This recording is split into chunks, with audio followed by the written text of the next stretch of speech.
With Arya's help, Eragon was able to revive Saphira just in time to meet Doza in a final battle.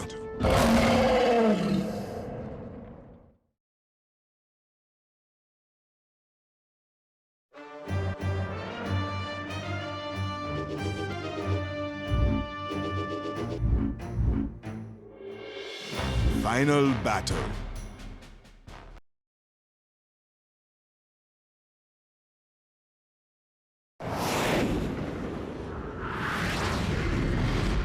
Doza had not died in Gilead because, the legends say, a shade will not die unless his demonic heart is pierced.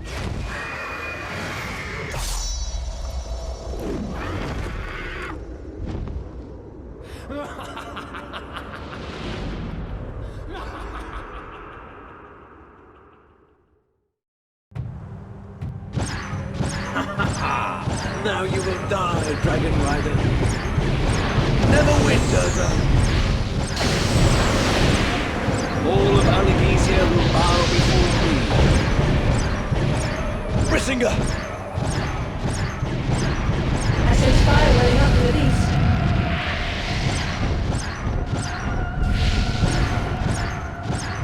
You should have accepted my offer, boy.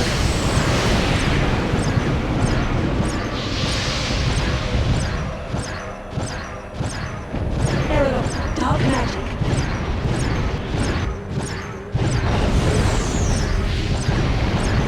Time for you to taste dragon fire, beast. I'll burn.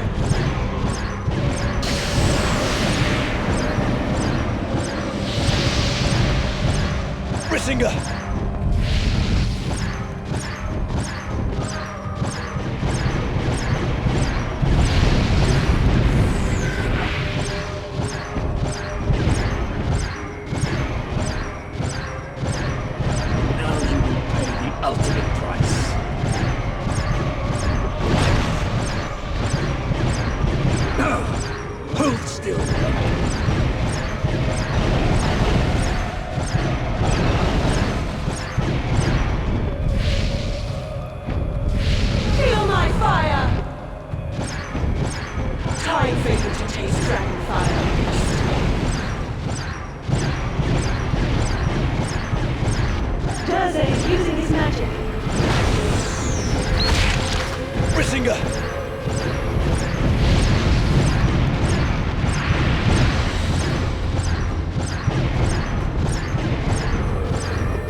Impressive, but your skills still won't save you.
With the Shade defeated, Arya left to prepare her people for Galbatorix's revenge. Both she and Eragon had a duty, a destiny to fulfill. But already the legend of Eragon, the great Shade Slayer, had begun to spread throughout Allegesia.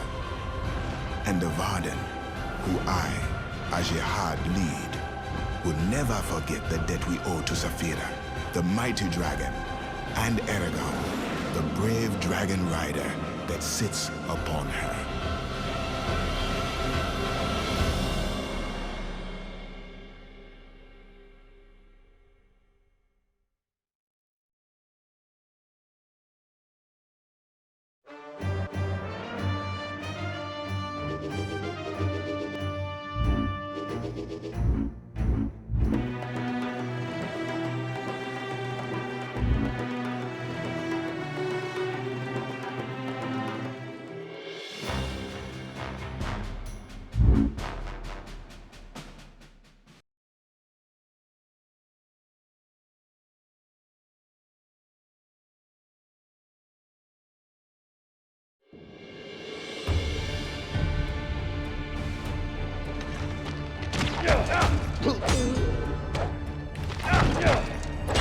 Rebel scum!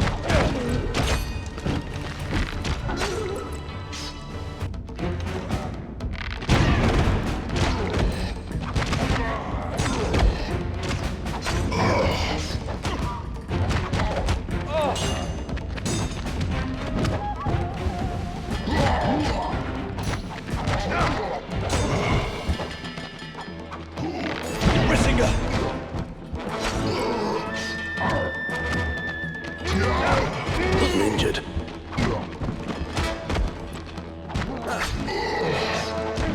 Better!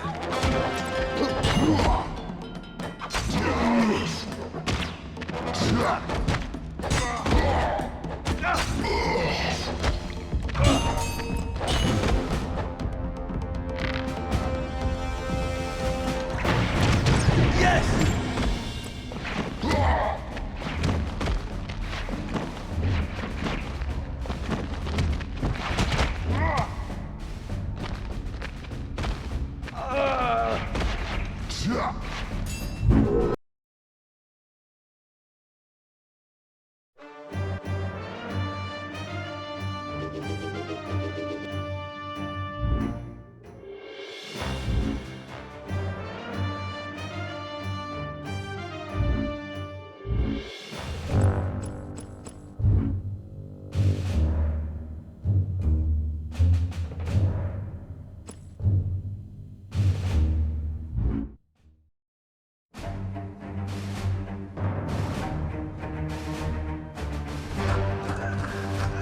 The reason why I like him the most, really, I suppose, I think he's like me. He's a bit quirky, and he's not got lots of confidence, but he keeps going. He's got a goal in life, and he just wants to become the best he can, which I suppose I feel the same way. This will be in the middle of like of a very intense battle. The second one would be maybe, you know, talking, and the last one would be like in the keep where you don't want anyone necessarily to hear. Saphira! We're trapped on the bridge. The king's soldiers are everywhere. Hurry! I think that was one of the main reasons why I was picked, to be fair. You know, because they saw someone raw and fresh. And that's what Eragon is, he's raw and he's fresh. But as you gradually go on, both he and I sort of gel together. It's an ambush! We're outnumbered! He mirrored Eragon's experience almost, you know, perfectly, and it's true. You know, here Eragon is being thrust into this world that he has no idea what he's getting himself into, and you know, here Ed is being thrown into a world that he has no idea what he's getting himself into. You see him grow and you see him progress. And I'd like to say that happened with me. You did it, Saphira. That'll keep them away from the towers for a while. Now the others. Having Ed Spaliers as Eragon is the crowning moment. Listening to him talk and listening to his voiceover, he brings that charisma into the role and brings it alive in the game. Stay hidden, Saphira. Do not come into Gilead. I think that the most fun part to play from the movie would certainly be Eragon, I think, because he's your hero. He's the guy, he has the dragon. He builds up his magic powers as they go along. So there's a sense of journey with that character. There's a sense of achievement, I would imagine, at the end of the game when he's reached his promised land. Not bad, young dragon rider. There may be hope for you yet. It's just surreal. The whole process to me is just so surreal at the moment. I'm still just a regular kid. I'm just trying to, you know, well, I'm just having a laugh. You know, that's all I'm doing. I'm just trying to enjoy myself.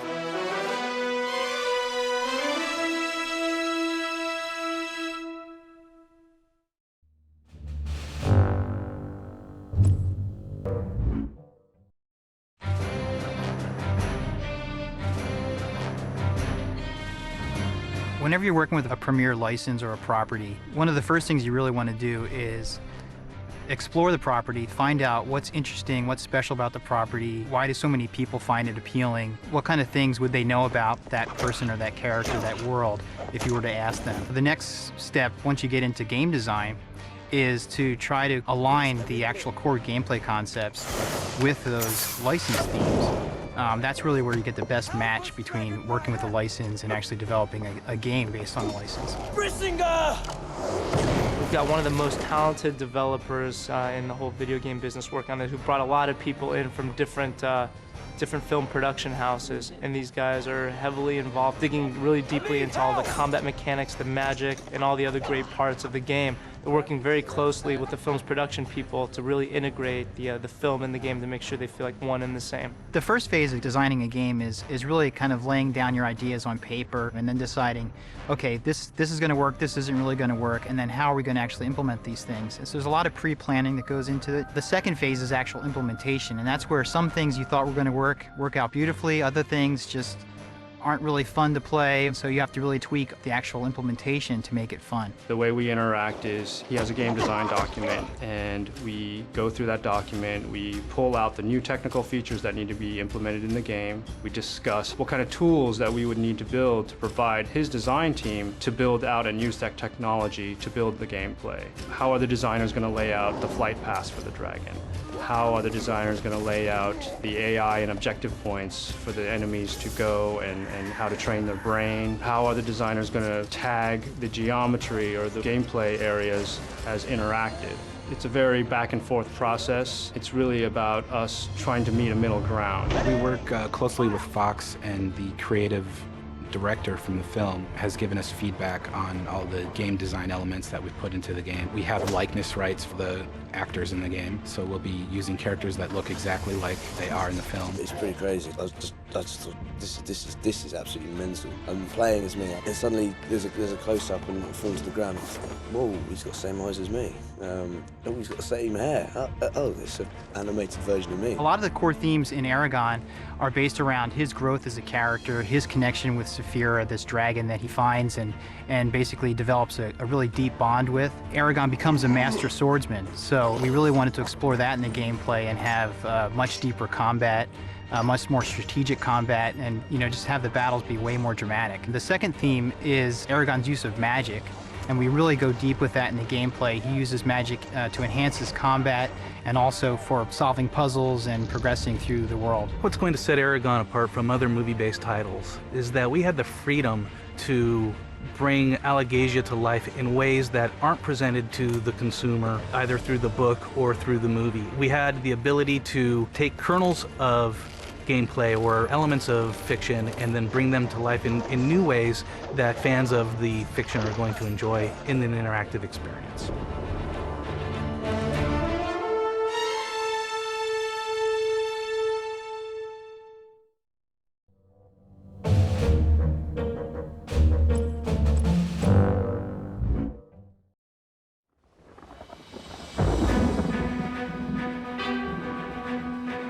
What you get when you bring an art director on a project is you get one clear vision that gets followed through from start to finish. With any kind of fantasy property or fantasy game, what you want to do is you want to make sure that everything looks over and above fantastic. What I did was I went back to painters that were painting landscapes. These guys had created some of the most lush and beautiful landscape paintings anywhere, and they had a knack for painting something and then making it look like you're looking at the painting and you're swearing that the guy that painted that must have been the first person to come upon that scene. What we had to do is we had to take those paintings and figure out stylistically what are the essence of these paintings, what are the real key things that make these things look as beautiful as they are, and how can we incorporate that into our art.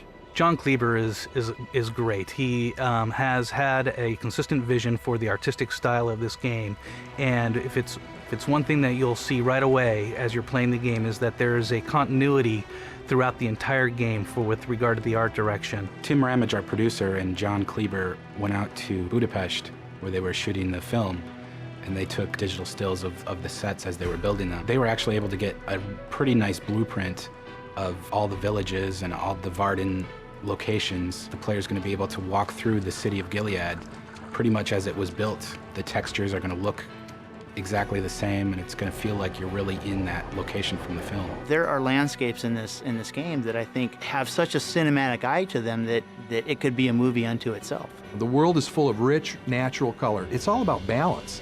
It's about figuring out how much color you need as an accent to fill out a scene or to fill out a location. When I look at the screen, I look at it as if it's a static composition. I want to see how all the little colors that are in there play off of each other and how they balance out. He brings a very cinematic feel. The way he's basically painted the universe and artistically brought the universe into 3D realm of a video game is unique, and it looks much more cinematic and much more theatrical than anything I've seen before, and it definitely feels like you're living, walking, and breathing in that universe. There's such a variety of either organic environments or man-made castles, fortresses, that sort of thing. There's interiors and exteriors, and there's a great variety of environments to have to experience gameplay in, and it's all John and his team that have brought that to life. This is probably as close as I've come yet, film or game, to realizing the vision that I had in my head for how this thing was going to look.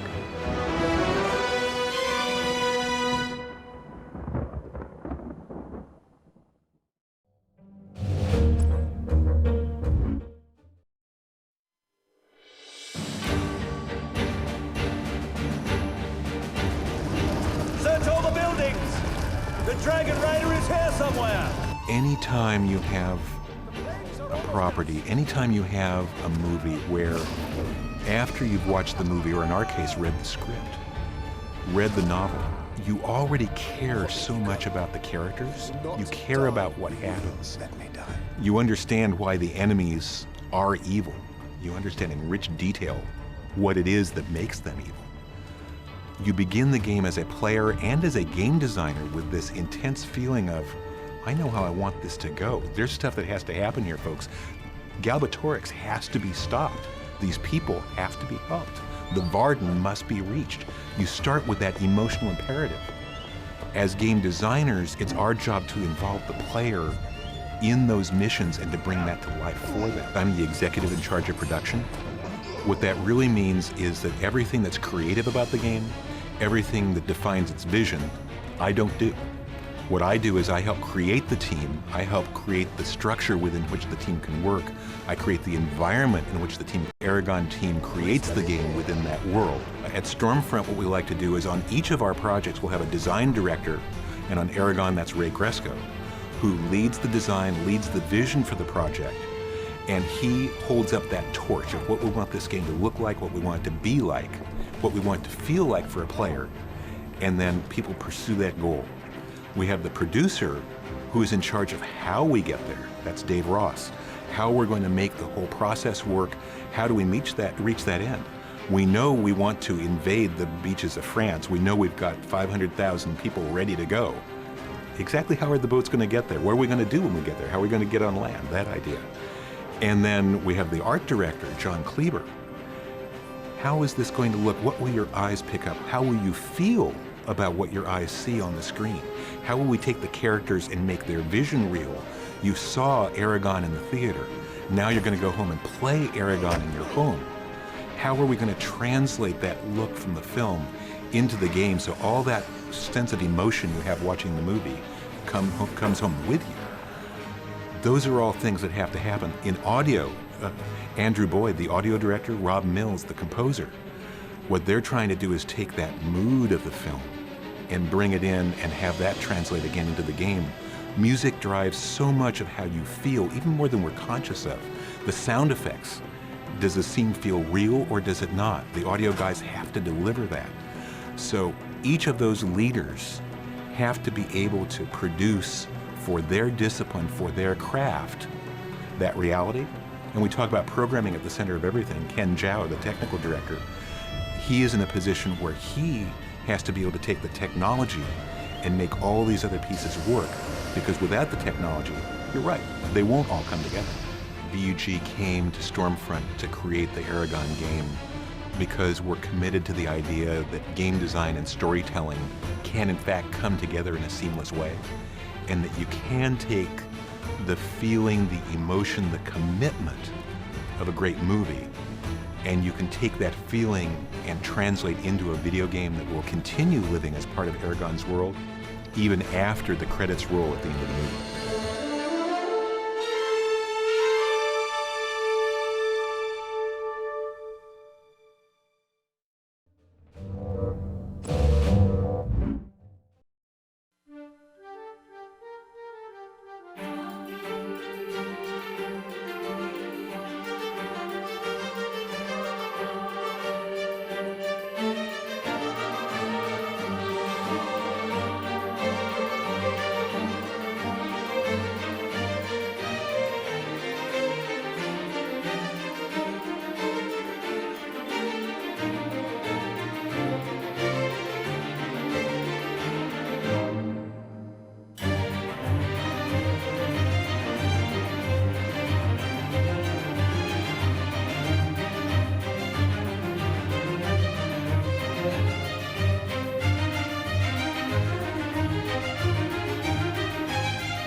The story of Eragon is a very epic story, and so we wanted to have a soundtrack to really match that. We were going to be touching on a lot of really cool heroic themes in the game.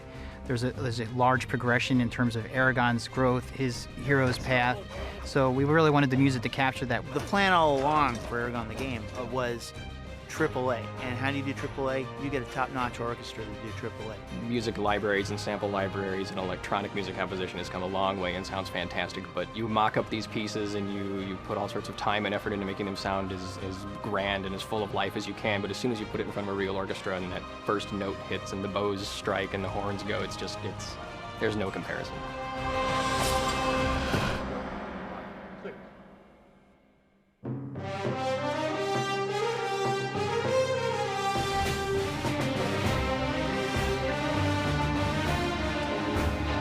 They secured some of the best movie musicians in Hollywood to do the session for the game. I think they're peaking out at mezzo forte. We can bring them all up to forte. Trombones 17 and 19, trombones 1 and 2. Mark those little hits there at mezzo forte. That could be a mezzo. There's the flutes and the more rustic percussive elements and things early on. It ends up blowing out into huge orchestral pieces later that really sort of have this sense of scope. This sounded like it was a movie piece, and just to hear how warm and full the sound was, you can't beat it. You cannot beat an orchestral recording of a soundtrack. Every element of the experience was just absolutely professional. To every cast member, from the players to the studio crew to the contractors to the arranger, everybody was right there to help you. Everybody was right there doing their job, and everybody did their jobs perfectly. It was a wonderful experience. The musicians were enthusiastic about the music they were performing. We actually at one point had a musician come in and we did a take, and he came up out of his seat and he came into the studio and he was like, "We can dig in. Do you want us to dig in? You know, we can play it a little bit harder if you want." And we're like, "Well, I don't want to tire you out, but if you got it, go right ahead." They're like, "Okay, all right, I'll go out there and I'll tell them we're gonna give it a little bit more." It's like, great, you know, that was that kind of thing. You know, it's going above and beyond what you expect. So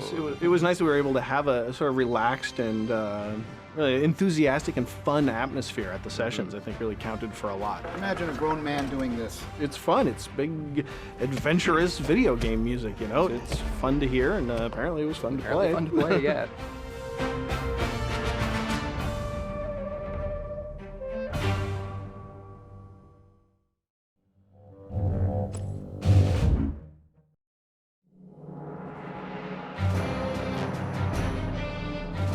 Saphira, we need your help. We're trapped on the bridge. King's soldiers are everywhere. Hurry!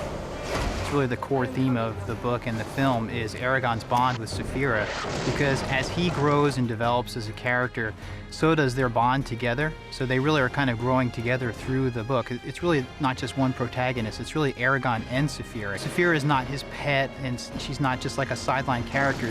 She's really her own fully developed character. So we wanted to really explore that and portray her correctly as like a real character that was going to be able to help Eragon along in his quest. It's a love story, no doubt. I mean, he pangs for the dragon when they're apart. The dragon pangs for him. And they have this kind of oneness. They're speaking to each other through the power of their mind. And you can equate that with a long-term relationship. Sometimes if you're with someone, you don't have to talk, you know what they're thinking. Saphira, smash the bridge! What's great about the interaction between Eragon and Saphira is that they're able to communicate mentally, and sometimes they don't actually agree. They'll have different ideas about how something should be approached. In a lot of ways, even though Saphira was just hatched, she's a little bit more wise than Eragon because she's got this ancestral knowledge that she's pulling from, and it just goes along with all of the background of dragons in Allegasia. Basically, in gameplay, it's really great to have her because Eragon can call upon her to help out in an especially troubling situation. So she'll be able to come in and drop boulders on enemies, or burn them to the ground with her fire, that sort of thing, and even just provide ways for Eragon to be able to traverse through the world. We want to make the user feel like the dragon is always with you in the game as your partner. And so the new technology to support that was allowing the user to bring the dragon in to help the player get through certain situations. And then of course we have 3 levels of dragon flying where the user can experience actually riding on Saphira. From the concept art and from the direction that we got early on, we had a really good sense visually of what she was going to look like. When you have to kind of apply sound effects, Well, I think that requires a bit more creativity. We went through a bunch of different stuff. We took bed sheets, canvas tarps, hooded sweatshirts, a couple leather jackets, moving blanket on the top of an old Steinway piano. We just we flapped them. We moved them. We got out in this huge studio room and set up an array of microphones and just started flapping. Dragons are iconic characters in the whole fantasy genre, but usually you don't get to interact with them. We've got a unique relationship with the dragon, and we're able to exploit it to make some really cool gameplay stuff. I think the Dragon Flight turned out great. Graphically, it was well beyond what we thought it was going to be. I think it adds a lot in gameplay because it makes you feel like the universe is much bigger. You're seeing a lot more of the universe that you're going to see in the movie that you've read about in the book. The big epic battle at the end when you're involved in it, it's going to feel very epic and very big because you're up in the sky flying around. You can see these huge battlefields in which you're contributing a lot to determining who wins this battle. I think the results are quite stunning. To see a dragon fly through a world, breathe fire, take down obstacles, and fight another dragon in a very beautiful looking environment. We are very happy with the way it came out.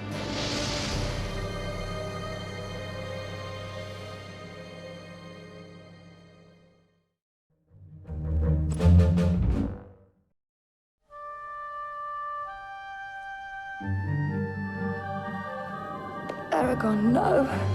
It's a trap. I play Arya. Arya is essentially the courier for what will become Saphira the Dragon. You, Eragon, are the only one that can help. I'm being held in Durza's fortress at Gilead. Please, save me. I was aware of the project and absolutely desperate to do it. They rang me up and they said, how would you feel about doing Eragon? And I was like, I'd love to. They're like, okay, well, you need to go to the airport now. And you're starting in 2 days' time. I was like, oh, okay. and on these, if we can go both pronunciations, Sienna, that would be great. Brizinkar. Brizinkar. I'd never done sword work before, so I had to work non-stop because Arya's fights are supposed to be the strongest, and she's supposed to be the fastest fighter and the best at swords, and the biggest athlete and the warrior of the movie. And maybe one where you're trapped, there's like a dead end and maybe people are following you, you need to find a way out real quick. Be strong, Eragon.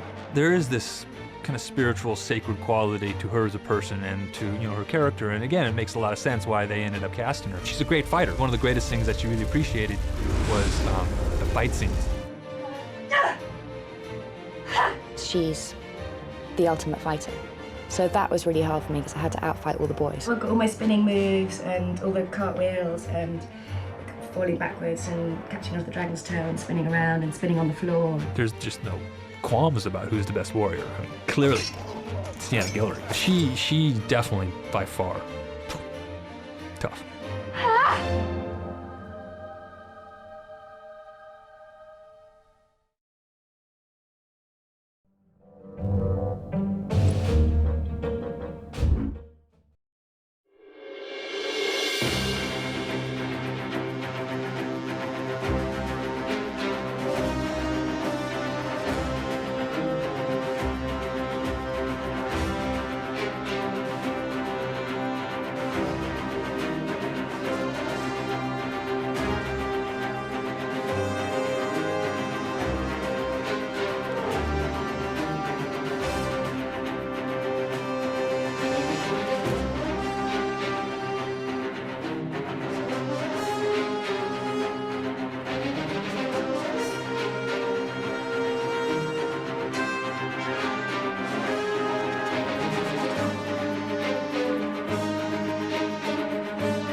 played Durza in the game. He's a shade, and he has many, many magic powers. This is the mighty Dragon Rider? Here's a choice for you, Dragon Rider. Join me, and together we will crush Galbatorians. There was many, many ways we could have went with the character, even just if we start with something as simple as the accent. At first we talked about him being Eastern European, so we went down that road for a short time, and then we thought, no, British villains are actually the best. Now you will die, Dragon Rider.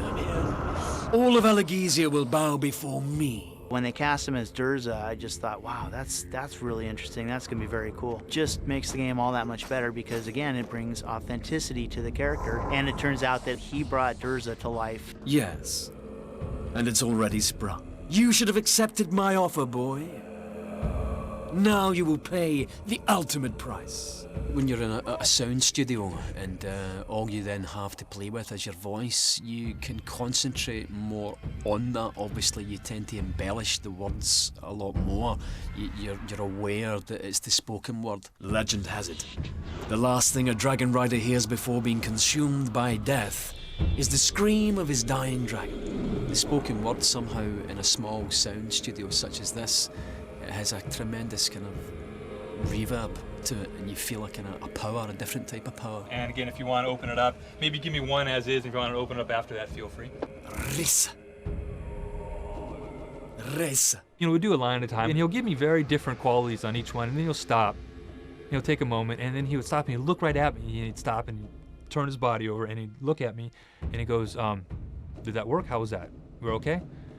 And I go, yeah, of course. It was a buzz for me because I play these games myself. I'm kind of ashamed to admit. You know, it's one thing to see Robert in a movie, you know, and Robert's doing his character and he's doing this thing, and he has that brogue and he has that Scottish, that accent and that dialect, and it's another to see him in real life and having him just tell these stories. I mean, he's just such a great storyteller, you know, about his kids or about, you know, soccer or about whatever. This is my first video game, yeah. I'm pleased to be involved because I've got so many nieces and nephews that play these games and stuff, so they'll get a real kick out of seeing their uncle.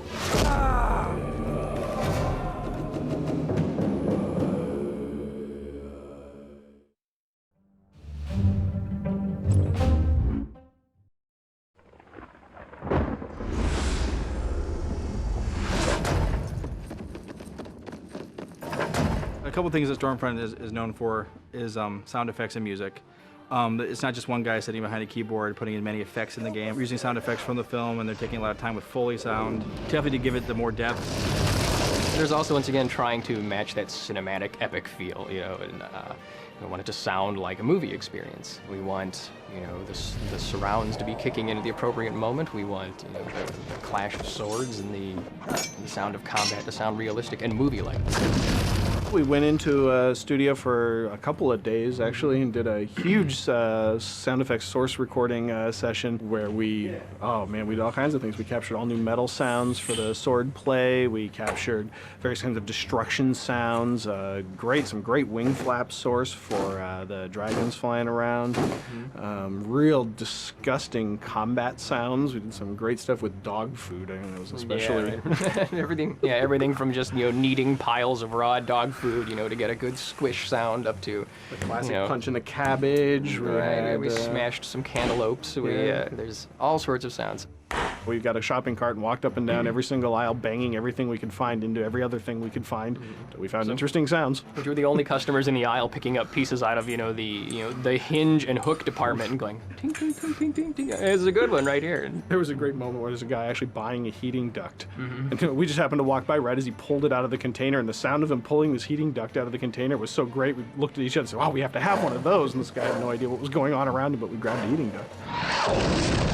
There are scenes in this game that I want to just explode out of your speakers. If I blow up a home theater system, I'm going to be really happy.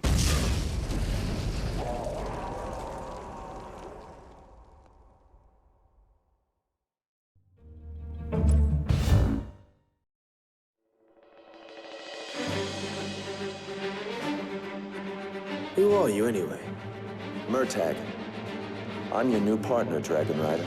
Play the character Murtagh. Murtagh's really sort of just a kind of vagabond. He was known throughout the towns as a sort of traitor. And so Murtagh, throughout his whole life, has kind of been growing up with a name that's been poisoned. This one particular level, this is at nighttime, you're in kind of a stealth mode, so you don't want to talk too loud in this particular level. When I was just a boy, my family was slaughtered by the king's soldiers. The only person I've ever trusted was myself. When they approached me about coming in for the video game, I was like, of course I'll do that. But I've definitely had my share of playing video games. But to be a part of one is definitely an experience. He doesn't give you everything all at once. You're always wondering, like, is he up to something? Because, you know, he's also got that prankster quality to him as well. So it's like, is he, you know, you always kind of got to watch him because he's, you know, you just never know what he's going to come up with. Is that mighty blade too much for you, young dragon rider? Somehow this sword just feels right. Garrett Hedlund was actually the first actor to come in and record. We worked him. He was close to hoarse at the end of the session. I hold them back. Use your blade.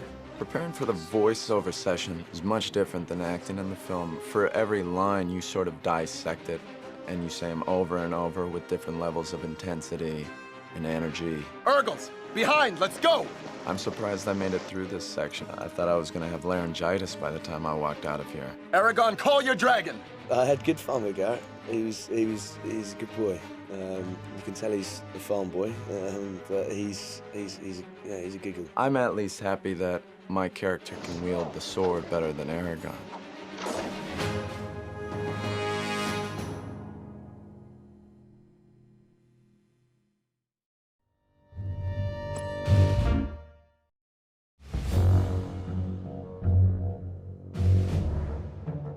I think a lot of what has happened to me happened because I was born at the right time. Just when computers started being available to college students, I walked in the door of my college, and so the computer was sitting there, and you start to think about, what could we do with this thing?